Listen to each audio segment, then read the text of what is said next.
किसके हाथ में है कर्नाटक की सत्ता की चाबी? कर्नाटक चुनाव में जीत हार तय करेंगे 20% वोटर।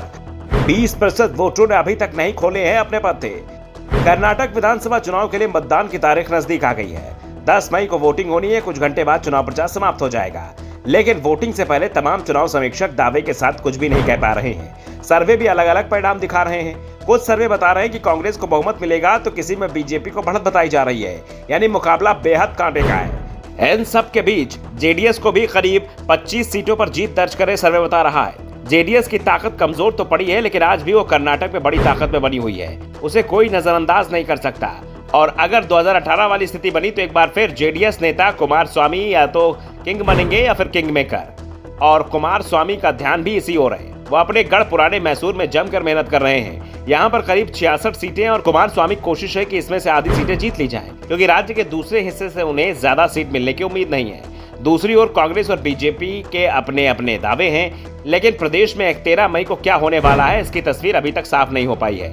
दरअसल अभी तक जो एजेंसियां सर्वे करा रही हैं उसमें एक चीज साफ दिखाई दे रही है कि 20% मतदाता ने अभी तक अपने पत्ते नहीं खोले हैं। वो कहां वोट देगा अभी तक उसने तय नहीं किया है, या तो तय कर लिया है कि लेकिन वो अपने वोट का खुलासा नहीं कर रहा है। ये 20% मतदाता या तो सत्ता समर्थक होते हैं या फिर सत्ता विरोधी।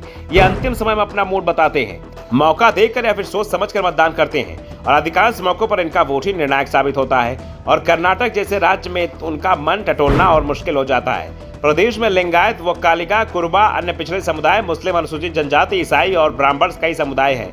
लेकिन यहाँ सत्ता मुख्य रूप से जिन 3 समुदायों के बीच घूमती रही है वे हैं लिंगायत, वक्कालिगा और कुर्बा, और इनके वोट सबसे ज्यादा मायने रखते हैं। लिंगायत करीब 16%, वक्कालिगा करीब 13% और कुर्बा 7% करीब है। बीजेपी की ओर सीएम बनाए गए बसवराज बोम्मई लिंगायत समुदाय से आते हैं और उम्मीद है कि इस बार भी लिंगायतों के बीच बीजेपी को ही ज्यादा वोट मिलेंगे। दूसरी ओर प्रदेश कांग्रेस के अध्यक्ष डीके शिवकुमार और जेडीएस नेता कुमारस्वामी दोनों ही वक्कालिगा हैं, और इस बार वक्कालिगा वोटों में सबसे बड़ा विभाजन भी दिखाई दे रहा है, जिसके बाद दावा किया जा रहा है कि अब तक परंपरागत रूप से जेडीएस के साथ रहा ये समुदाय उससे दूर जाता दिख रहा है। तो कांग्रेस की पकड़ थोड़ा मजबूत हुई है, जबकि कांग्रेस की ओर से सीएम पद के सबसे बड़े दावेदारी सिद्धारमैया कुर्बा समुदाय से आते हैं, और इस समुदाय का झुकाव सिद्धारमैया के चलते कांग्रेस की ओर दिखाई दे रहा है, क्योंकि इनकी संख्या भी ज्यादा है। चुनाव में सबसे अहम सवाल यह है कि कर्नाटक में कौन जीतेगा।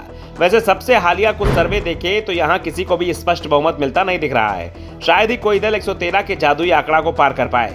वैसे एक सर्वे जरूर कांग्रेस सरकार बनाता दिख रहा है, लेकिन बाकी की किसी भी सर्वे में किसी भी दल की सरकार बनते नहीं दिख रही है। कन्नड़ मीडिया के सर्वे में कांग्रेस को बढ़त मिलती दिख रही है, लेकिन बहुमत से दूर है। निगाहें मतदान से पहले 2 दिन तक अपने पत्ते नहीं खोलने वाली 20% मतदाता की ओर जाते हैं। ये जानना अहम होगा, और जिस ओर ये वोट गिरेगा जीत भी उधर ही चल देगी। इसलिए चुनाव प्रचार के अंतिम समय में भी कांग्रेस, बीजेपी और जेडीएस तीनों ने अपनी पूरी ताकत लगा दी है। लेकिन मतदाता के मन में क्या चल रहा है 13 मई को ही सामने आ पाएगा, जब पूरे कर्नाटक की 224 सीटों के लिए एक साथ मतगणना शुरू होगी। Bureau report, the Navdarpan news.